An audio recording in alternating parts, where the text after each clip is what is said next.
ஆண் குழந்தை பிறந்தா ஆண் சிங்கனும் பெண் குழந்தை பிறந்தா பொட்ட கழுதனும் சொல்ற இந்த உலகத்திலேயே இப்படிதான் இருக்கு. அதாவது ஆண் குழந்தைன்னா தன்னுடைய குடும்பத்தை காப்பாத்துறவன், தோல் கொடுத்து நிறுத்துறவனும் கஞ்சி ஊத்துவான். ஒரு அண்ணாச்சியை ரொம்ப நாள் பார்க்காத இருந்து பார்த்தேன். அண்ணாச்சி உங்க பசங்களுக்கு எல்லாம் கல்யாணம் ஆயிடுச்சான்னு கேட்டேன். அதுக்கு அந்த அண்ணாச்சி சொன்னாரு, ஆண் பையனுக்கு எதனா நல்ல இடமா இருந்தா பாருமா. அப்போ பொம்பளை குழந்தைக்கு கல்யாணம் ஆயிடுச்சா அண்ணாச்சி? இல்லம்மா, அந்த பொட்டை குழந்தைக்கும் எங்கன்னா ஒரு இடம் இருந்தா சொல்லு, சும்மா அப்படி தள்ளி விட்டலாம். ஓ, ஆம்பளை பையனுக்கு நல்ல இடமா தேடுறாராம். பொம்பளை குழந்தைன்னா தள்ளி விட்டுணுமா. அப்படி தள்ளி விட்ட பொம்பளை நானும் தாயா.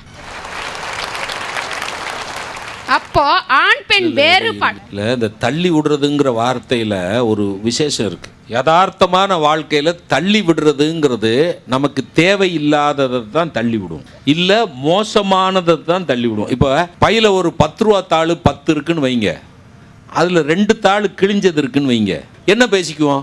எப்படியாவது இந்த 2 தாளை தள்ளி விடணும்யா. அப்போ பெண்ணை தள்ளிவிட வேணும்னு தமிழன் பேச ஆரம்பிச்சானா என்ன அர்த்தம்?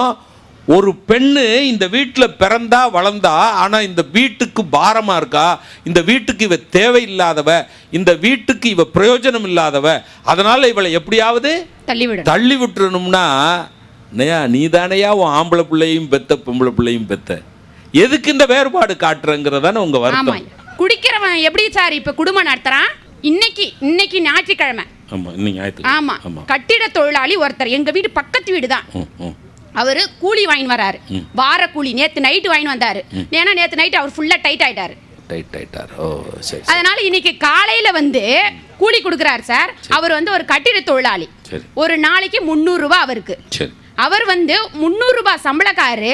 குறைஞ்சது ஒரு 25 ரூபாய் வேணா காசு எடுத்துக்கலாம். ஆனா அவருடைய தேவைக்காக அவர் எவ்வளவு எடுத்துக்கிறாரு தெரியுமா? 200 ரூபாய் எடுத்துக்கிறாரு. மிச்சம் 100 ரூபாய் வீட்டுக்கு கொடுக்குறாரு. அந்த 100 ரூபாய் எப்படி கொடுக்குறாருன்னா, அவங்க பொண்டாட்டி கிட்ட, இந்த வேற 3 பொட்டை கழுதை பெத்து வச்சிருக்க, கவனமா சிக்கனமா குடும்பம் நடத்தணும், அதனாலதான் 100 ரூபாய் தர்றேன். அப்போ இவருக்கு சம்பந்தமே இல்லாத மாதிரி அந்த அம்மா தான் 3 பொட்டை கழுதையும் பெத்த மாதிரி இருக்கு. சரி, இப்படிதாயா இருக்கு இன்றைய சமுதாயம். அப்ப அந்த பெண்கள் கொடுமைப்படுத்தப்படுகிறார்கள். கொடுமை மட்டும் படுத்தப்படவில்லை, கொத்தடிமையாவும் நடத்துறாங்க. அதை மாத்தணும். அதை மாத்தினா தான் உலகம் உருப்படும். வீடு நல்லா இருந்தா நாடு நல்லா இருக்கும்யா. சாபாஷ். இந்த உலகத்துக்கே துணி நெய்து கொடுப்பவன் நெசவாளி. இந்த உலகத்துக்கே சோறு போறவன் யாரு? விவசாயி. இதுல முரண்பாடு இல்ல.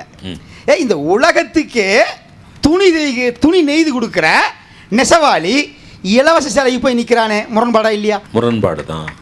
இந்த உலகத்துக்கே அரிசி கொடுக்குறவன் 1 ரூபாய் அரிசிக்கு போய் ரேஷன் நிற்கிறானே, இது முரண்பாடா இல்லையா? முரண்பாடு தான். இப்போ தமிழ்நாட்டில் அரசியலுக்கும் மக்களுக்கும் ஏன் முரண்பாடு வருது? தமிழ்நாட்டில் இருக்கிற மக்களுக்காக யாரும் பேசுறது இல்லை. நான் அமெரிக்க ஏகாதிபத்தியத்தை கேட்கிறேன், ஒபாமாவை கேட்கிறேன். அவனுக்கு வேலை இல்லை பாரு, இவர் கேட்கறதுக்காக உட்காந்துருக்கான் சேர போட்டு. இங்க இருக்கிற முண்டியம்பாக்கத்தில் இருக்கிற முனிசாமிக்கு சோறு இல்லைடான்னா, நான் ரஷ்யாவை பார்த்து கேட்கிறேன், ஆஸ்திரேலியாவை பார்த்து கேட்கிறேன், செக்கோஸ்லோவாக்கியாவை பார்த்து. விளங்குமா இது? இதுல எப்படி எங்களுக்குள்ள உடன்பாடு வரும்? முரண்பாடு தான் வரணும். இதை விட இன்னொன்று இருக்குது. சொல்லுவாங்க என்ன சொல்லுவாங்க, அப்பா தமிழ்நாட்டில் அரிசி வெள்ளம் ஏறி போச்சு.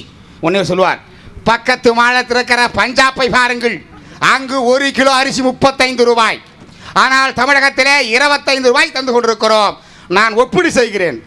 பஞ்சாப்ல விளையிறது கோதுமை, அங்க அரிசி கிடைக்காது, இங்கிருந்தா வாங்கி தரணும், அவன் 35 ரூபாய்க்கு போடுவான். நீ தமிழ்நாட்டில் அரிசி விளையுது, நீங்க கோதுமை நாளைக்கு போடுற இல்ல, இங்க ஏன் அரிசி கூடுதலா விக்குது? அதான் கேக்குறான். கடைக்கு விட வேண்டியதெல்லாம் லாரியில போய்கிட்டு இருக்கு. இப்போ இந்த பஞ்சாப்ல கோதுமை அங்க விளையுது, அங்க 8 ரூபாய்க்கு போடுறான். அரிசி அங்க கிடைக்கல, அங்க 30 ரூபாய்க்கு போடுறான்.